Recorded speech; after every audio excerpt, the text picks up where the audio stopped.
What's up, everybody? Happy Friday the 13th, and this is a TV show review. So, this is for Bad Batch Season 1.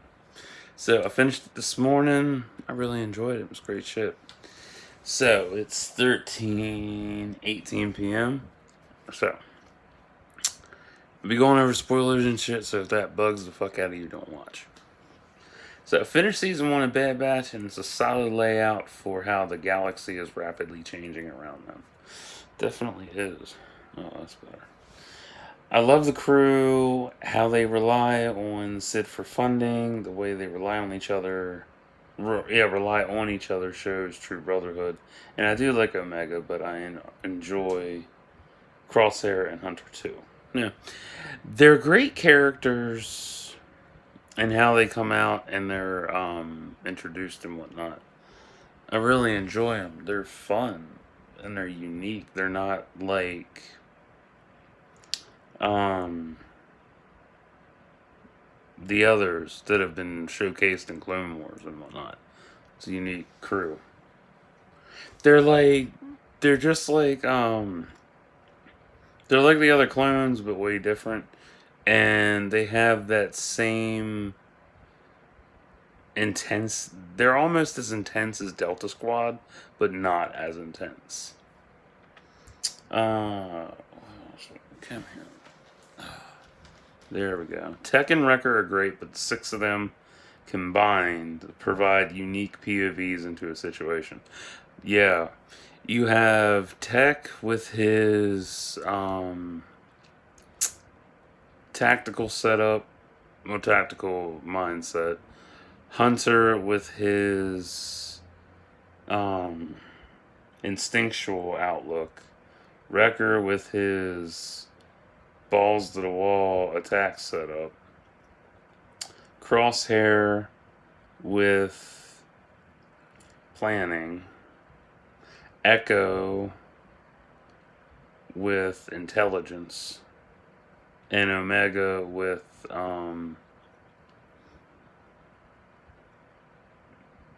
providing a different solution on it. Calling her a Mary Sue SJW woke is just retarded, honestly. It's so stupid. Oh, yeah. And then Omega's evolution is a nice, slow burn as she adapts to each situation presented. That is really nice. That is a good thing that they've done with Omega and also the Bad Batch themselves, is have them adapt to each situation that's presented to. I mean, they're coming into a rapidly changing galaxy where things aren't the way they used to be. It's no longer the Republic; it's the Empire and whatnot. And I've seen the stupid ass arguments calling her Mary Sue, SDW, and woke. Like, how the fuck you gonna pick on a little fictitious girl? Y'all need some fucking help. Go touch grass, bitch. I'm glad AZ is part of the crew. Yes, I love AZ. I'm surprised they brought him back. Like, that was pretty cool. And Nala Sue, or Say, yeah, Nala Say, yeah. I like Nala. I love the Kaminoans. Like, they're a great fucking race because they're one of the most unique species in Star Wars, for me anyway. Yeah, what else? The show is a nice bleed into Rebels as well. Yeah, it's definitely a nice bleeder for Rebels for sure. I mean, we've seen a young Kanan running away. We've seen Hera and Chopper.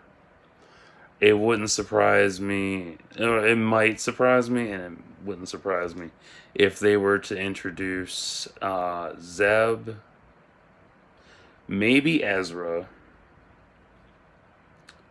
um, maybe Sabine, maybe uh, who else?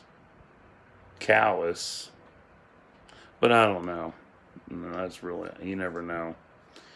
I do hope to keep the focus on the crew and not have any more Force users in season 2. Yeah, I enjoy a focus on the crew, but yeah, don't rely so heavy on Force users. Though Maul might make an appearance, but who knows? It's possible. One of the small little arguments I had with Cody on Twitter was about he's like he's like, I hope Vader shows up in season 2. He has to. No, he doesn't.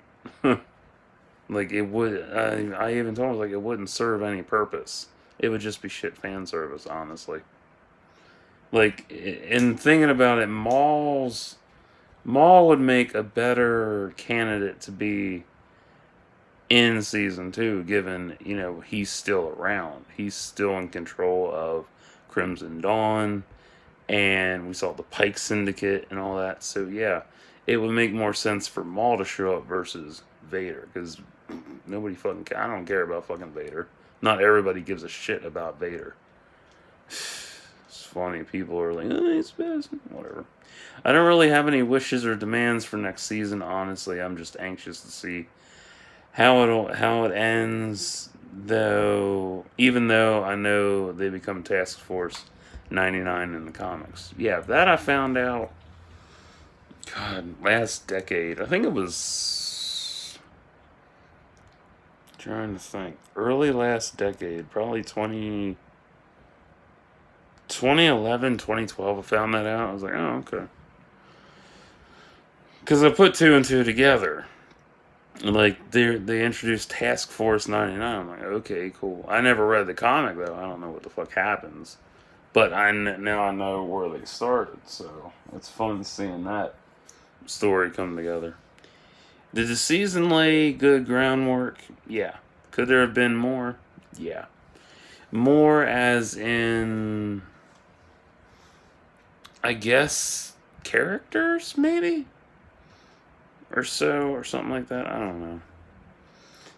Their origins are well covered in season 1, while their exploits were showcased in Clone Wars season 7. Yeah. Stupid dirt on my damn phone.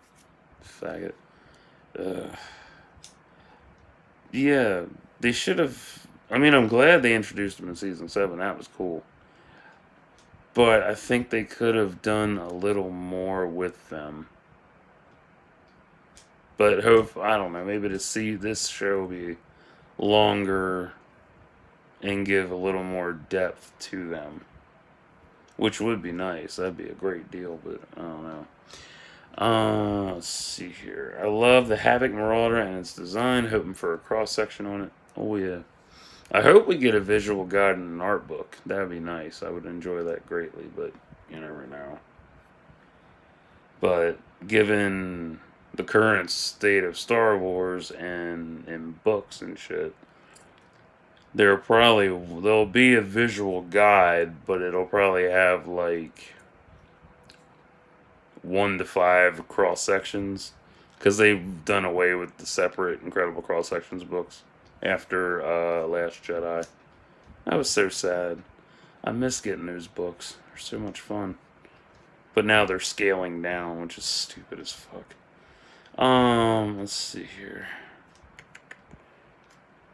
Yeah, seeing the destruction of Taboka City was heartbreaking. Oh yeah, that hurt. Learning about the secret lab was neat too. Of course, now when I go back and if I ever do rewatch Attack of the Clones, it'll have much more perspective for me. Of course, there will be fans who will cry Disney is killing off the prequels and blah blah blah. Oh yeah, been seeing that shit too. What made it really impactful was that the remaining clones in service fired on their former home. Yeah, that is pretty goddamn damning. Honestly, like, fuck. Seeing Cad Bane return was a surprise, and Fennec being introduced shows that the bounty hunters are still relevant. Yeah, I I kind of hope they do a bounty hunters series. I know we got War of the Bounty Hunters comic. I'll read that eventually, but yeah, the bounty hunters were introduced in Clone Wars, but never really fully covered. You know, like you saw Trandoshans, you saw the Pike Syndicate, and who else was there? Cad Bane. Yeah, you had the Bounty Hunter showcased in season 2. And then throughout the rest of the series, but they never really got like a just due credit, you know? They didn't get like a whole storyline to themselves aside from, say, Savage Press.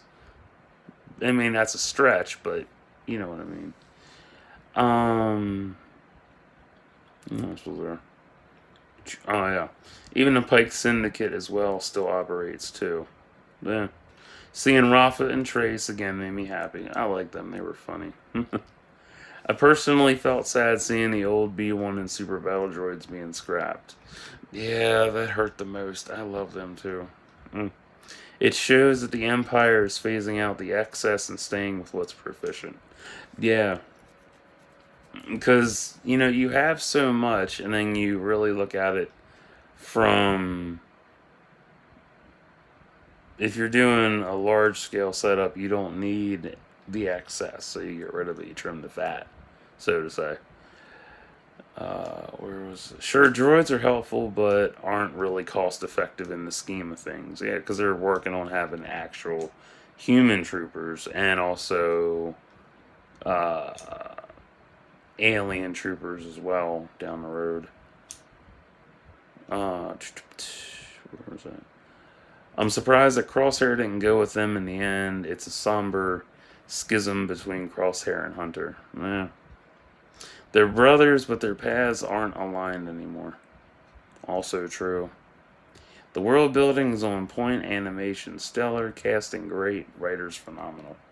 Yeah, that's the funniest fucking thing. Everybody's like, Dave Filoni wrote the whole series. I'm like, no, he didn't write the whole fucking series. He created it and wrote the pilot, but he isn't the only one involved in the project. And people tend to forget that. They're like, Dave is the best motherfucker ever. He is God. And it's kind of funny. It's like the amount of idolizing and worship to him is really fucking creepy. Like, yeah, he gets credit, but dude, don't worship the motherfucker. Christ. Suppose down the road he turns out to be a pedophile. Then how you gonna feel? Oh god, that'd be funny as shit. Breaking, Dave Filoni arrested on child porn charges. Oh no! And then everybody's gonna flock back to watch Clone Wars and Bad Batch to see where the hell the signs were. Like, oh, I saw it! I knew it! It was in that episode! Ah! Or he's a murderer or some shit. Who fucking cares? It's just funny. The funniest thing to come out of this series is the whitewashing aspect. There isn't any of that. They look the same as the others. Like, really? Like, y'all got nothing else better to argue about. Damn. I think most of the people's arguments stem from not touching grass enough and being cooped up too long. Yeah, go do that. Touch grass. Get outside. Jesus Christ. Plus, the antiquated niggling from Last Jedi lingers in these arguments, too. Oh, yeah. I'm not even touching that shit, but it's the truth. Oof. Do I have any theories? Nah, I really don't. I'm just gonna wait patiently and see what happens next season. Overall, season 1's a 9 out of 10. I love it. It's good. I'm anxious for the next season. Would I have changed anything? No. Do I want people to be in season 2? Kind of, but not really. Like, I don't put high hopes on stuff. Ouch. Fuck. Arm stuck to me. Do I foresee anything happening down the road?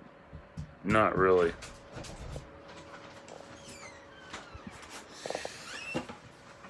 Do I'll grab a shower and go to bed. I gotta work tonight. do I want to see a positive ending to the series? Yeah, I do. I want to see how it ends. I want to know. I gotta know. What else was there?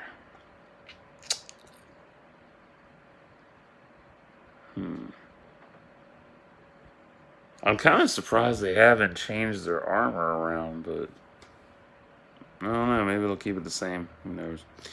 Um, who are my top? Alright, I did say my top favorites.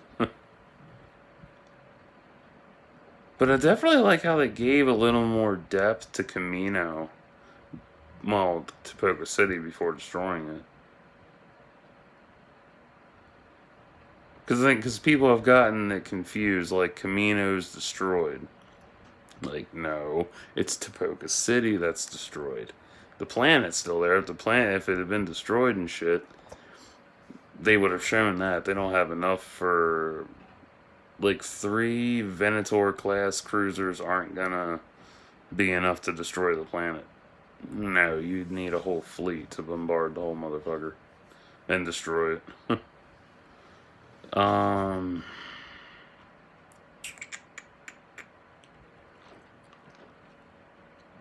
But yeah, that's about all I got for Bad Batch. So, if you didn't enjoy it, if you hate Disney, if you hate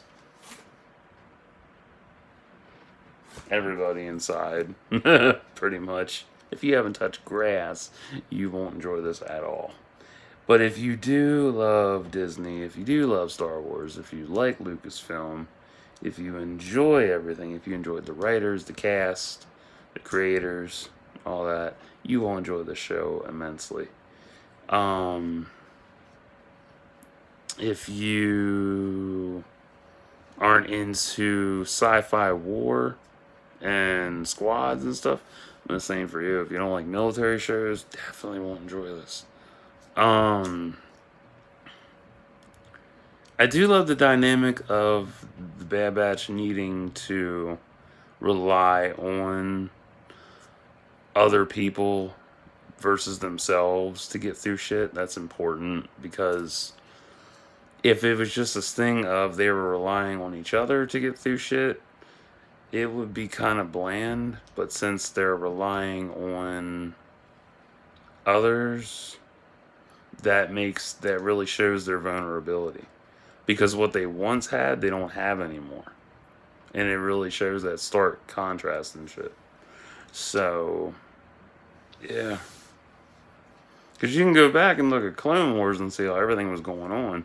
And then switch to Bad Batch and you're like, oh, this is a really dark and different atmosphere, honestly. So, I'm going to upload this and I'll be back with some more. Stay tuned.